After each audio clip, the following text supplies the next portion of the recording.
Welcome to the Happy Bones, Happy Life podcast. I'm Margie Bissinger, a physical therapist and integrative health coach, and I am your host and guide on our journey to discover the keys to stronger bones, more happiness, and the secrets to live your best life ever. From nutrition to stress, from exercise to happiness, you will gain revolutionary insights from our leading experts. It is time for you to discover the health and happiness you deserve. Hey, Margie here. Did you know you can improve your bones and overall health with essential oils? Well, that's the topic we're going to delve into today with our special guest, Jodi Sternoff Cohen.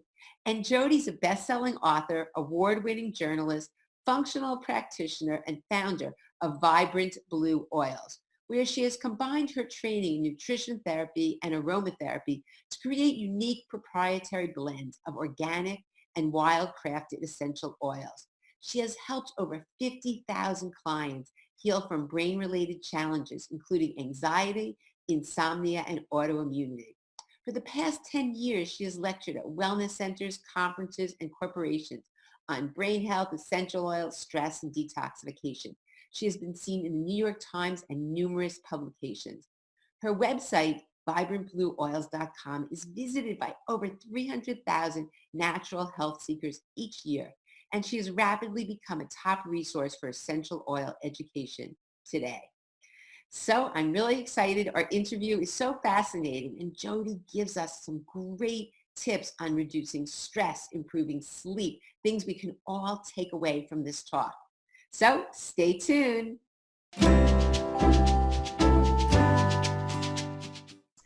Welcome, Jodi. I am just absolutely thrilled to have you here. I'm a big fan of your oils and your message to the world, and I'm just really happy to have you and share all this great information with the listeners. So thanks. Oh, thank you for having me. It's always fun. I get to talk about my favorite things. Absolutely. So you know what? To get started, why don't you just tell your story, because it's so interesting how you got into essential oils. So why don't you just start there with, how you got to where you are today and yeah. I was a Columbia Business School MBA, working in marketing at Microsoft, binge drinking Diet Coke until I got pregnant, and then suddenly my body, I had such an aversion. I haven't had a Diet Coke since I was pregnant with my first But you know what? Me too. That's exactly what it was the most horrible tasting. The smell, it was so repellent. So anyway, I had my two babies, and my second one was harder than my first. And I was doing all these parenting classes, trying to figure out how, I had a girl and I had a boy, and my boy was all boy and busy in the way that other people look down upon. And so one day we were all on a group play date. We were at the zoo, and my friend complimented me that my son was being so well behaved. And that never happens. So it's like, yay, go me. And then another mom passed out snacks. She passed out Ritz crackers, and my son literally ate the cracker and Jekyll-Hyde and started being crazy Max. And my friend said, oh my goodness, I've never seen him Jekyll-Hyde like that. My brother was on Ritalin his whole life, and it just turned out he was allergic to weird foods. You should look at nutrition. And I'm like, I can do that. I've done everything else. So our cue with him used to be like, look at my nose. He was all over the place. So anyway, I took him to a nutritionist who said, take him off corn, soy, and dairy. We did. And the next day it was remarkable. Look at my nose. Oh, okay, mommy. Like, so dramatic that I thought, this is insane. I have been banging my head against the wall for 2 years, and it's just nutrition. And it's so powerful. I should learn about this. And I'm a lifelong learner, and I dig deep. So I went back and got a degree in nutrition and was basically servicing people like myself, women in their 40s who just were, they would lose words in their brain, or sometimes they'd walk in the pantry and be, wait a minute, why am I here? What did I need again? Oh yeah, towels, or they were, they couldn't quite buckle their belts, or their pants were a little tight, or they just didn't have the mental and physical energy that they were used to. They were tired. It was basically people who were slightly adrenally fatigued. Their detoxification needed a little help. So that's what I was doing. And then life dealt me an unexpected blow. my husband, who was bipolar, needed to be hospitalized. And the moment I knew he was safe and it wasn't my job to keep him safe, my adrenals collapsed because I couldn't let myself have downtime because, oh my God, emergencies, survival, everything's at stake. And it was, nothing was helping me. Friends suggested all these different things. I was so desperate. I tried everything and nothing seemed to work. And one day I was sitting on my couch watching the Kardashians because that's about all I could do when my kids were at school. And friends came by with a big box of essential oils. I had helped them with an event, and so this was kind of a thank you present. And they put them next to me on the couch and said, these are great. These will help you. And I said, okay, what do I do? And they said, you know what? You are so smart. You're just going to figure this out. And they left. And, I was trying to watch the Kardashians, but I was kind of intrigued. Like, I wonder what these are. I wonder what they could do. And because I had been supporting women in their adrenals, and I knew it was my my nervous system in overdrive, which we'll get into, and my adrenal glands, which support your stress response, it's almost like you can only deficit spend to a certain point, and then you just run out of funds and no one will give you credit. Your energy works that way too. You can withdraw and withdraw and withdraw until a certain point you just run out of gas and you have nothing and you're acting on fumes. And it's your adrenal glands that supply your fuel. It's called cortisol. It's a hormone that gives you that emergency energy. And so it occurred to me, I know how to test for adrenal supplements. None of them seem to work on me right now, but I can test that way for oils. I can see if anything in here will help my adrenals. And so I did my method of testing, and I was like, okay, this tests strongly. And then all of a sudden I got interested, like, maybe this can help. So I normally test, different supplements, and I get like 1, maybe 2. This time I got 5, and that was also surprising. I thought, that's weird. And then it occurred to me, like, oh wait, I'm supposed to combine them. So I suddenly got excited enough to get off the couch, which was a big deal. Sorry, my dog's all tangled in my mic. So I went in the kitchen, and being such a novice, I just grabbed a shot glass and figured out how many drops of each oil and put it together. And then because I had been practicing nutrition, I knew to apply them on my adrenals, which are on your low back. Your adrenals actually sit on top of your kidney, and a really good way to locate them, your kidney is about the size of your fist. So, and they start on the very bottom rib. So if you put your hand on the back of your body and line up the bottom of your hand with your lowest rib, your adrenals are going to sit right on top. So that's where I put the oil. And it was one of those magical moments where suddenly I felt like myself, and I was like, oh my God, I could go running. And running has been my reset my whole life. When I was in college and I was hungover, I'd go run. And when I was worried about something, when I have a complicated problem, like that is always my go-to. But being so exhausted, the idea of getting off the couch was a lot, let alone running. So I went for just a quick 3-mile run, came back, thought, oh my God, I could shower. And it was that whole thing, like, oh wow, I could clean the house. Oh my gosh, I could do all the laundry. I can maybe go to the supermarket. And I got more done in that day than I had in probably the previous 6 weeks. And then that night, my kids were little, so I would get them all settled and get them to sleep. And then I would lie in bed and stare at the ceiling and like pray for sleep. It was like my mind wouldn't stop. And I thought, wait a minute, this is my pineal gland that's not releasing melatonin. Maybe I can do something for this. And so it was that kind of thing where I just kept making things up. And pretty soon I felt like myself again. And my friends who were watching this journey said, what did you do? Like, that's crazy. And so I started giving it to them, like to use in their practice. And they're like, this is nuts, but it tests on everyone and it seems to help. And then there was a nutritional therapy event. And back in those days, it was like $200 to be a vendor. Marketing was my background. So I thought, okay, this is very weird. Let's just test this concept and see if other people resonate with this. And they did. And at that point, I realized, gosh, I'm onto something. Someone must be doing this. So I finally had, my intelligence back and went online and looked at how other people were doing oils. And I was super surprised about 2 things. The first thing was no one was really looking at it through this lens of let's balance the underlying organ systems and regions of the brain. And the second thing was they made it so unbelievably complicated that seriously, if I had had my wherewithal and researched, I would have deemed myself unqualified and never would have tried it. Wow. And so that to me said there's really an opportunity to help people.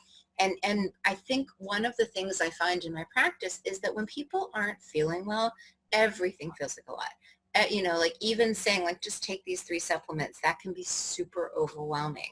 And so the idea of buy all the raw materials, blend it together, and like pray that it works. So many people were feeling like, oh my gosh, I did it wrong. I've wasted so much money. I'm not qualified. Like it almost made, like when they say you're stressed and they're like, oh, just don't stress. And you're like, yeah, but I can't really just hang out at the spa because my kids still need to eat and the beds still need to get made. It made it more complicated, and it felt like it wasn't helping. It was kind of pushing people in the other direction. So that's how I started. Wow, what a fabulous story. That's just incredible. I never knew the whole story, Jodi. Yeah. Wow, that's great. Well, you bring up so many interesting points. Let's start with the stress and the cortisol, because I think that's so huge. And what I see working with people with osteoporosis for 25 years is that they come to me because they know they have to change their diet and exercise. But the doctor never tells them that having their body in balance and cortisol, the stress hormone, has a really negative effect and actually reduces the bone building cells. So this is, and it has so many negative health consequences really for every single part of our body. And the fact that the oils can help with this is amazing. And I use your oils all the time, and I recommend them. And I can't even get over what, as you said, it's a simple thing people can do, but really, really has a dramatic effect. So let's talk about how, this I brought with me my favorite one. My favorite one is called parasympathetic, which makes sense why you call it that. And I just love this. Actually, before you go in, I just want to tell a quick story. Okay. So this actually happened last summer, Jodi, where we're at this Jodi and I both go to this wonderful summit in San Diego, and we work, you learn all day, but at night we go out and we dance. It's fun. They're really fun. It's really fun. It's a great group of holistic practitioners, and at night we all have fun. But what happens is we're done maybe 11, and we have to get up early the next morning, and the music's good. You're just in a mood. You're not in the sleep mode. You're really not. No. And I'm one who usually does tell people, relax before bed, turn the lights down. But you certainly don't, because you're out dancing and having fun. So I'm back at the room thinking, there's just no way I'm sleeping. And then I remembered you gave out your samples. I didn't bring any oils with me. And then you had given out samples, like real little samples to use with patients. And I'm like, wait, I have Jodi's samples. So I took the parasympathetic, which was your sample, and I just started breathing it in. And I have to tell you, I went right to sleep. So the rest of the couple of days we were there, I had the oil. And That's awesome. That's really awesome. I wonder if we should back up and explain. So your nervous system, which kind of runs the show, it runs all your involuntary responses, like your breathing and your heart rate. It has kind of 2 speeds, 2 gears, right? The sympathetic, which is full speed, accelerate ahead, and then the parasympathetic, which is the brakes. And you're supposed to toggle between both, right? You're driving, someone's about to cut you off, they don't see you. You go into emergency survival, you honk, maybe you brake, maybe you say a couple 4-letter words, you save yourself. And then the emergencies pass, maybe now you're at a stoplight, everything's safe, and you shift back into that, like, I'm okay, I can heal, I can rest, I can repair. And what happens in the body to keep us safe, our body is really smart. It routes all of our resources to survival. So if we're in that sympathetic, turned on stress state, all of the blood flow is routed to the muscles and the limbs so that we can flee. But that means it's routed away from our stomach and our liver and our gallbladder and our pancreas and all the organs that help you both digest your food and detoxify. The other things that it puts on hold, it kind of puts a pause button on inflammation in the moment, because if you're trying to escape and say you twist your ankle and it swells up, that's going to impede your survival. And it also downregulates, turns off your immune system. So what's confusing to people is it's a healthy state for specific purposes. It's designed to keep you alive in those moments, but it's not designed to be a forever state. You're supposed to kind of change back. You have the big party, the big event, everyone leaves, you get to clean up your house and actually get some sleep, right?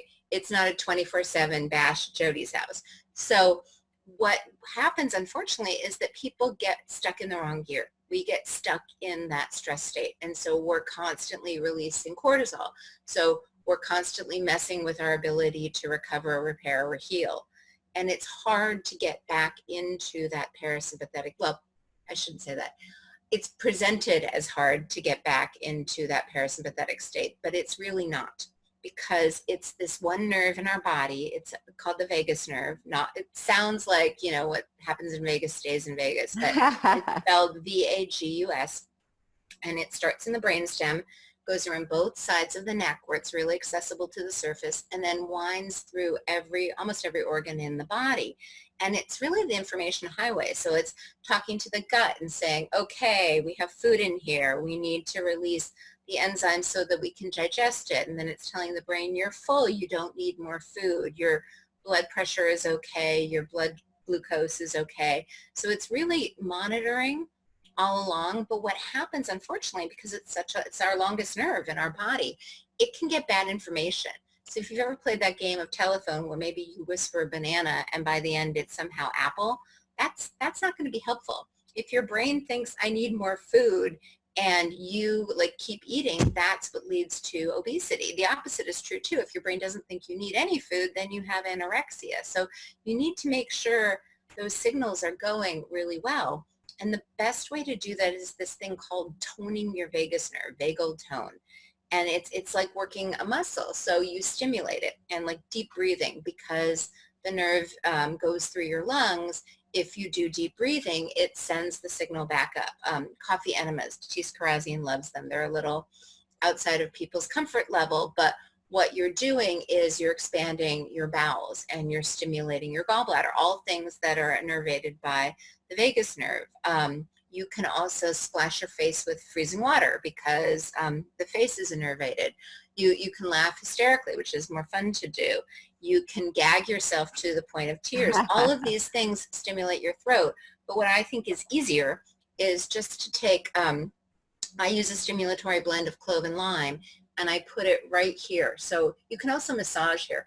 Right behind this ear, if you feel that bone, that's your mastoid bone.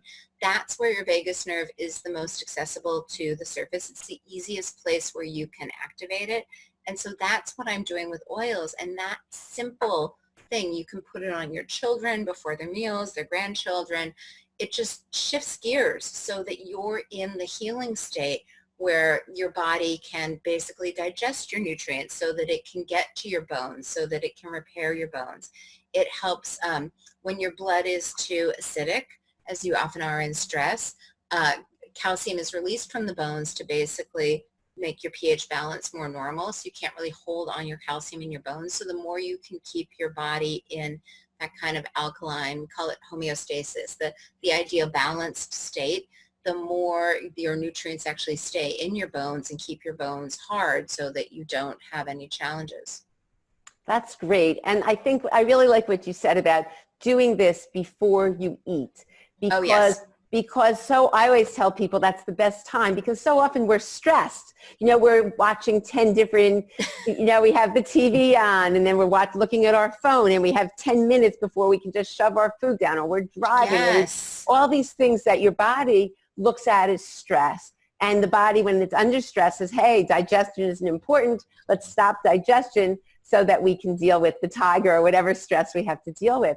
So I think it's critical that we don't do those things. But the idea that just taking, I'm a big believer in breathing before we eat, but also to augment that, just putting the oils on the mastoid, and that area can have such a profound effect. Huge. And it's so simple. You can carry this anywhere. I know, it fits in your pocket. Exactly. And it's just such an easy thing to do, and really has great effects. So I love that. And also it's a tool. That's how I look at essential oils, I guess. I look at them that it's a tool that you have at your disposal. And Exactly. And it's one of many, and many of us have a lot of tools. I just find there's something, I think that if you can make things a habit, no one forgets to brush their teeth because it's become so ingrained. We know we wake up, we brush our teeth, and then we do whatever we do in our day. Before bed, we brush our teeth. So I even tell people, if you can't remember to do it before meals, just put it by your toothbrush and just do it twice a day. And that little shift, it has a really big impact. It's this summer we went on a bike trip with another family, and at the halfway through the first day at lunch, I realized one of my friend's kids didn't know how to shift gears because they were really struggling. So I taught them how to shift gears, and then at the next break they said, "Oh my God, that was like a game changer." And it really is. If you're trying to bike up a really steep hill and you're in top gear, that's going to be a lot of work. All you need to do, it's like a very quick little fix. You shift down, you can take the hill, and then you can go be, super athlete again in your highest gear. This is just a way to help. I almost think of it like train tracks, right? You just switch the track and suddenly you're in a state where you can assimilate your nutrients. So if you're spending a lot of time, energy, or money making nutrient-dense whole meals and you're not eating in the state where you can really digest it, it's almost like throwing that time, energy, and money away. That's such a good point. It's funny. Just, I guess it was 2 days ago, I was at a physical therapy course, and it was actually integrating Eastern medicine and Western medicine. And the first thing he said was, typically, physical therapists are trying to heal people and they're trying to help their muscles.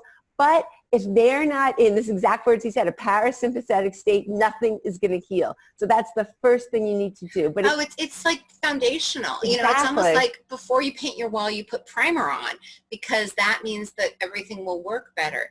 If you prime your body for success, then it can receive everything else better.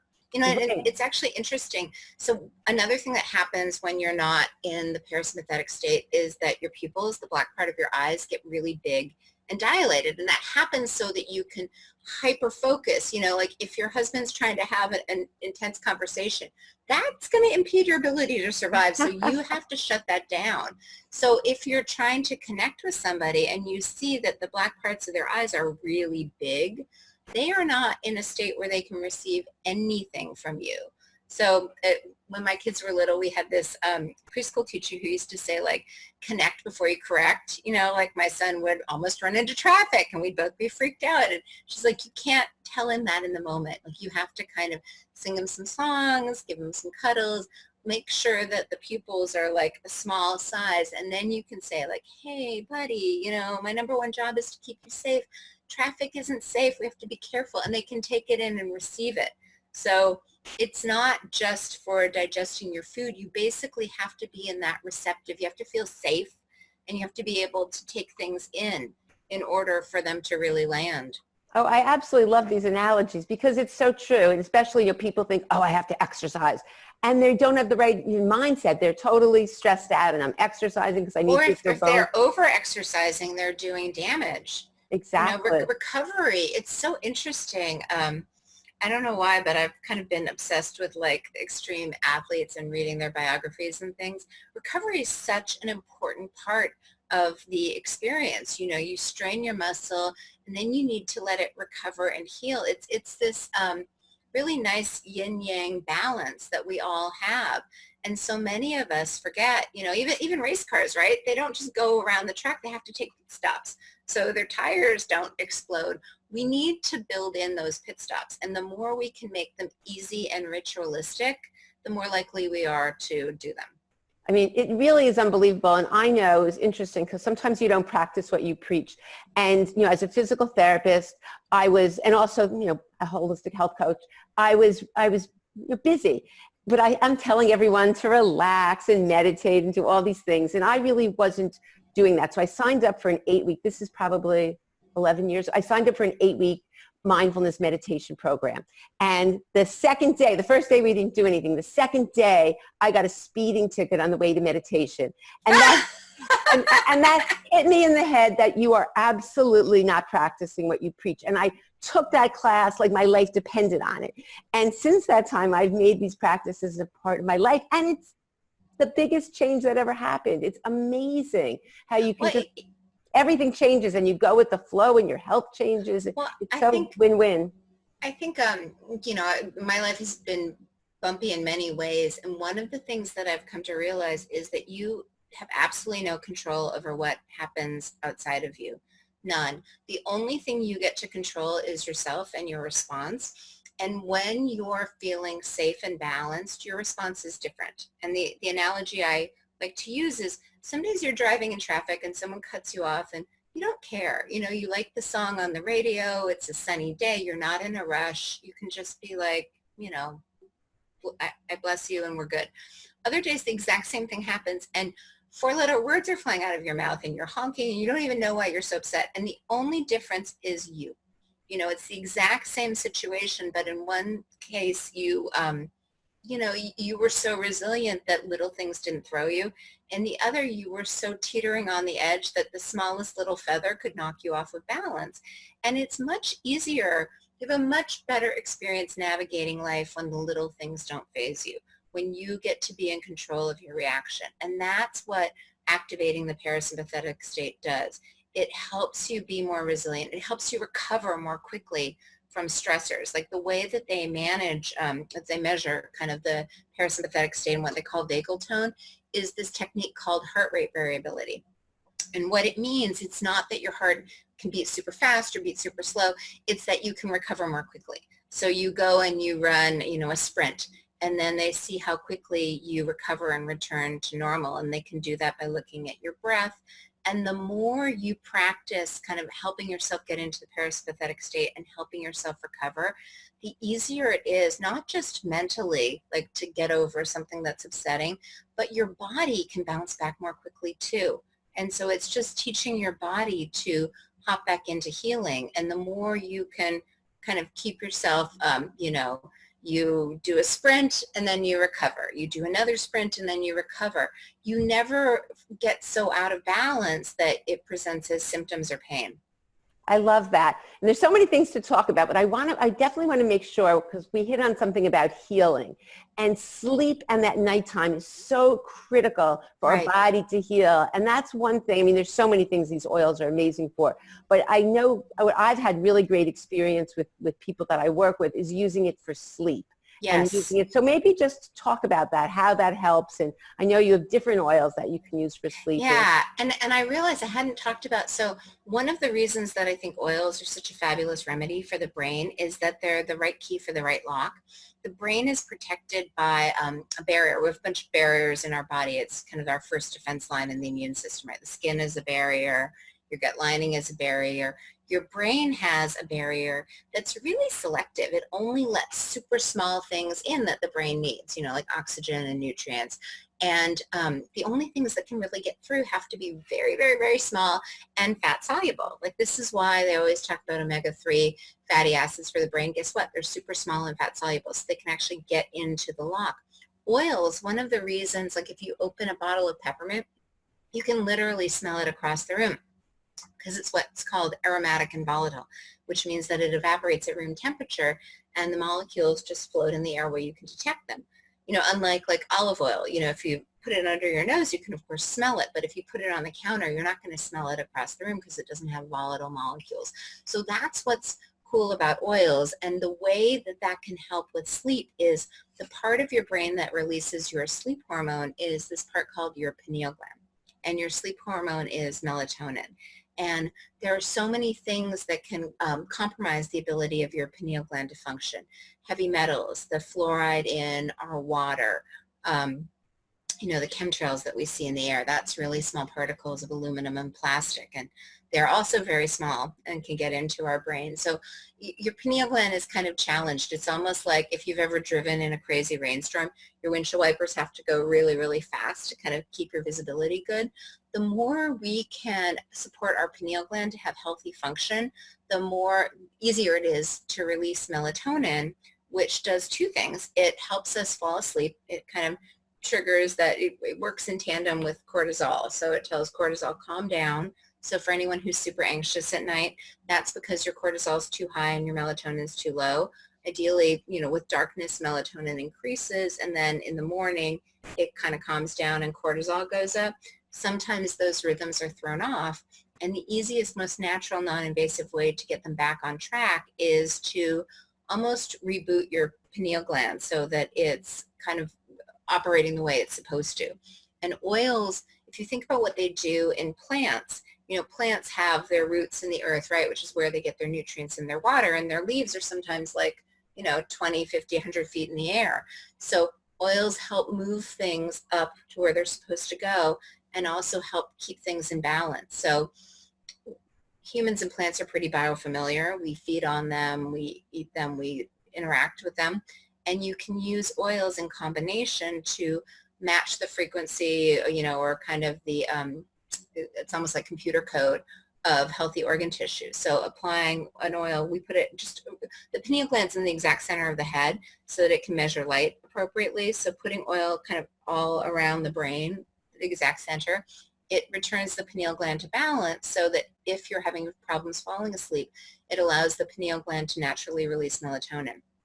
The other thing that I've noticed is that sleep, there are different variables that impact your sleep, right? So there's the variable of falling asleep, which is a melatonin issue. The variability of staying asleep can depend on your blood sugar.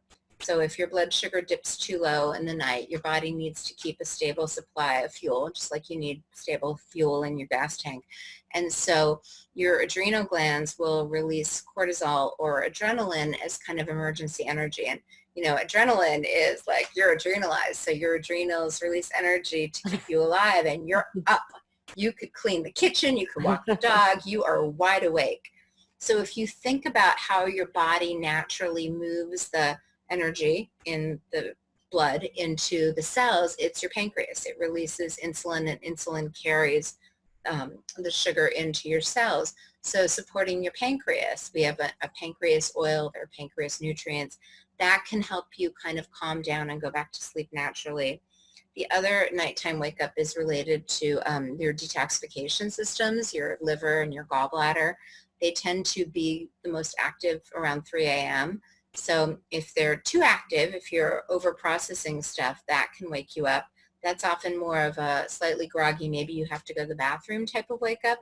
But anything you can do to support your liver and your gallbladder, like castor oil is a great option. We have some liver blends that can kind of help address that issue and help you go back to sleep. I think people look at sleep as kind of whack-a-mole, like I'm just going to hit everything. But if you actually know what's causing your night waking or your insomnia, then it makes it much easier to use the right key for that lock. Oh, that's great. So if people are starting out with this, then is there one thing you'd recommend? I mean, I guess figure out, or is it that you can't go to sleep? Is it that you're waking in the middle of the night wired and then... So it's to first kind of look at, is the problem actually falling asleep in the first place, or is the problem staying asleep?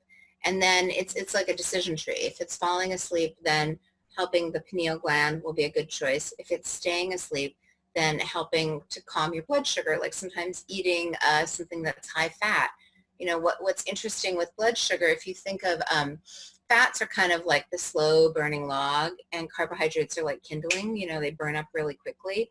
So the more you can balance your blood sugar during the day or right before bed, the more likely you are to stay asleep. If it's kind of a detox organ wake up, then things like, bitters and binders can help. I actually think binders are, in addition to essential oils, taking something that binds to toxins. So if you think of our body's waste disposal mechanism, it starts in the cells, then releases into the lymph carries it to the blood carries it to the liver, which carries it to the gallbladder, which carries it to your intestines, which carries it to the toilet. And any point in this system things can get stuck and not go to the next stage, and then they get reabsorbed into your body and make you feel yucky. So one of the big areas where things go wrong is in the intestines, that these toxins or waste products get reabsorbed. So things like binders, like clay, charcoal, chlorella, all these things kind of bind to toxins and carry them out of the body so they don't recirculate. So a lot of times, especially when people start using the parasympathetic blend, okay, so you've been stuck in that stress state where you're not detoxifying. It's almost like you're stuck in traffic because there's an accident up ahead and no one's moving. It's a parking lot on the freeway. And then suddenly they clear the accident and traffic starts to slowly move, right? And then you pick up speed. If you haven't been detoxifying and there are all these toxins that are super psyched to get out of your body and they suddenly all start moving at once, and your system isn't set up for that and to carry them out, like you might mobilize all these toxins and then they just move around, and maybe they were hiding in your gallbladder and now they're kind of active in your brain so you don't feel great. So it's really important to make sure that you grab them and take them out of your body. Okay, great. So to start, so back to where people, Sleep. well, actually before, yeah, so the person that can't sleep, you want to just give a few of your favorite, I guess the parasympathetic, your favorite recommendations Yeah, for? parasympathetic is amazing during the day because it's really like, if you think of your phone glitching, you just reboot it. And sometimes that's all you need. Parasympathetic is a reboot for your body. It helps your body get into that right balance, that right rhythm so that everything works. So that's the lowest hanging fruit. Starting there is probably going to help most people. Step two, if that's not enough, then you want to kind of look at your stress response. So we didn't talk about this, but a region of your brain called your hypothalamus controls all of your endocrine hormone messages. So it's what signals your adrenals to either produce more cortisol, produce less. Sometimes, again, these signals get messed up and it's, on red alert. So it doesn't realize like we're good, cortisol levels are good. And it keeps saying more, more, more. We're still not satisfied. So you can balance your adrenals and your hypothalamus during the day. You can do that with glandulars or adaptogenic herbs, which kind of hit the right note of balance. That's one thing I do want to say with plants. What's nice about plants is your body has this rhythm. It's like driving. Sometimes you put the accelerator, sometimes you put the brake. And ideally you stay in balance. And when you fall out of balance, drugs really kind of push one of the two, right? They're either accelerating, exciting, stimulating, or they're braking. Plants kind of meet you where you're at. So if you're overexcited and overstimulatory, they bring you back to balance. If you're underfunctioning and underperforming, they bring you up. So it's nice because you don't need to be as specific. Like we can talk about energy. One way to measure energy is to look at your cortisol rhythms. And you can do that with a saliva test, which you kind of basically spit in a tube a couple times a day. So you check where your cortisol's at. Most people aren't flatline. Most people are kind of high at certain parts of the day and low at certain parts of the day. So you're trying to modulate to balance. And oils are really great. Any plant remedy, including adaptogenic herbs, are a great way to help you get back into balance as opposed to kind of chasing symptoms where you're like, oh, you're really high in the morning, so let's give you a drug to bring it down. And you're really low in the afternoon, so let's give you a drug to bring it up. It's almost like you're, ready, fire, aim, like you're trying to hit a point, but you're a little blindfolded and you don't really know what's happening because the saliva test is like one snapshot of time on one day. So as opposed to kind of guessing, like, let's bring it up, let's bring it down, and constantly tweaking, you can just use plants and it basically does what it's supposed to do. That's great. And I have to say, I love your book, The Healing with Essential Oils. Oh, thank you. And it's really good because you really describe what oils to use and how to use them. And it really gives people sort of a roadmap so that they can use the essential oils, most effectively. Because a lot of people don't know. They're just throwing this here, throwing this there. Yeah, it's like throwing spaghetti at the wall. And gosh, that sticks. Yeah, exactly. So that's so great.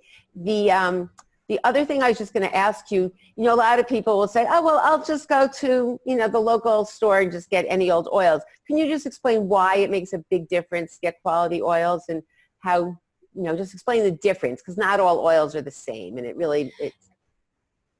Yeah, yes and no. I mean, I don't love to engage in fear tactics. The one thing I will say, so oils are super, super concentrated. Like one drop of oil is equivalent to about 25 cups of peppermint tea. So if you think about if they're grown with any kind of pesticides or herbicides, and then that's concentrated, you're really getting concentrated pesticides. So as much as possible, I really encourage people to buy organic. And I also think there are different levels of oils. Like lavender is kind of like the good all-around player. It works for most people, except when it doesn't. You either love it or hate it, but it can do a lot of things. It can support pain. It can support relaxation. There's a lot of research that it actually helps release opioids, your happy hormone. And I don't know that you need to, if you're new to this and you just want to see, do I even like this? I kind of think it's okay to go to Whole Foods and just buy a lavender and try it. And then the more you learn and kind of get more aware of the nuances and the subtleties, you can try different things and just see what works for you. But I do think that I think that if something smells good to you, then you should move towards that. Like our sense of smell is really tied to our survival. It's actually the only sense that goes directly to kind of the danger detector part of our brain called the amygdala. Everything else gets routed somewhere else first. And part of that is to avoid rotten food, right? Like, it's interesting that the number one cause of death in the elderly is that their sense of smell deteriorates, and so they eat rotten food. So our sense of smell keeps us safe. And my point being that if something smells good to you, it's likely good for you. If you're averse to a smell, that's probably not your cup of tea. I just wanted to talk about the toxins. That was what I was in terms of how it is concentrated. So thank you so much. But there's so much information. We could talk for hours. And as I said, I'm a huge fan of essential oils. And I just think there's something easy to add to your program. And as you said, just putting it on, putting the lavender on before you go to sleep, putting the parasympathetic on, or, you have so many amazing oils. And I love how you name them. You name them for what they're creating. So it's easy for people. Adrenals, okay, circadian rhythm, for sleep, the different sleep things. So I think that's really great. So why don't you just tell us what, I know you're going to be offering some things that I can put in the show notes for people. Oh, yeah, absolutely. Yeah, we're going to give you a guide for kind of bones and oils, and then also a coupon if you want to try it. We do have a 30-day return policy, so if it's not your cup of tea or doesn't smell good to you, you're absolutely welcome to return it. And then you're also welcome to contact me at info@Vibrant Blue Oils if you have any questions or want more information on anything. We've got about 7 years of blog posts, so we're pretty good at answering most questions. And you know what, Jodi? It's almost Valentine's Day. And so this, what a great gift to give people, to give yourself. Yes. Just the gift of relaxation and just to be able and connection. It's really amazing. So I just can't tell you, for people who have not tried this, it's just such a win-win, and you feel so good. It's so easy too. And, and it's hard to believe it has so many health benefits because it's that simple to do, Yes. And the more it's almost like before you go to a different city, if you have someone who kind of gives you the cliff notes, like, stay here, go to this restaurant, the more you know exactly kind of how to navigate it, the better the results. Because this trick with the parasympathetic and the vagus nerve, it's been vetted by thousands of practitioners who've worked on another 1,000 clients. So it's just an easy way to make sure that you're using oils in a way that's going to help your body the most efficiently. Yeah, that's so great. And I just can't thank you for all the work you've done, because really people all over the world are using your oils, and you've helped people, and you've shared your stories, and you've shared what's helped you get through things. And you've just made a huge impact on so many people. And so I just thank you for the work you're doing in this world, really, to make it a better place. So thank you. Well, if we can all show up as our best selves, I think things go a lot smoother. Absolutely. So we'll have everything. Is there anything else that you want to say before we end? Anything else you want to share? The only other trick that I want to share, and this comes from our colleague Titus Chu, anxiety is overactivation of your right frontal part of your brain. And so the easiest way to balance that is to activate your left frontal part. And our nose, our olfactory nerve, goes directly. Sometimes with the brain, the right side influences the left side, but with your nose, smelling something through your left side goes directly to your left frontal lobe. So if you are prone to anxiety or panic attacks, just smelling something, it can be holding it below your nose. You can close one nostril, like 3 to 5 breaths. That can alleviate anxiety pretty quickly. And if you have anyone in your family who suffers from anxiety, it's a really great trick. Wow, that's something new to me, to just do the one nostril like that. That's fascinating, Jodi. Yeah. Great. I have been prone to panic attacks, and I can tell you personally it works. That is fantastic, because who doesn't have their issues where the heart starts beating, and to just be able to take this out and take a few breaths through that. Amazing. Yeah. Well, oh, that's great. Well, thank you so much. And it's always great seeing you. And I will next time when I go next year, I will bring it with me. Fantastic. Yay. Well, thank you for having me. Oh, my pleasure. Thank you so much, and look forward to keeping in touch. I hope you've enjoyed today's interview with Jodi as much as I have, and now have some tips on ways that you can use essential oils in your life. because as Jodi mentioned, they are so powerful and they can help your sleep, reduce your stress. There's just so many things they can do. So they're easy. And I always believe the more tools, the better for good health. So on that note, have a great day, and I look forward to seeing you next time.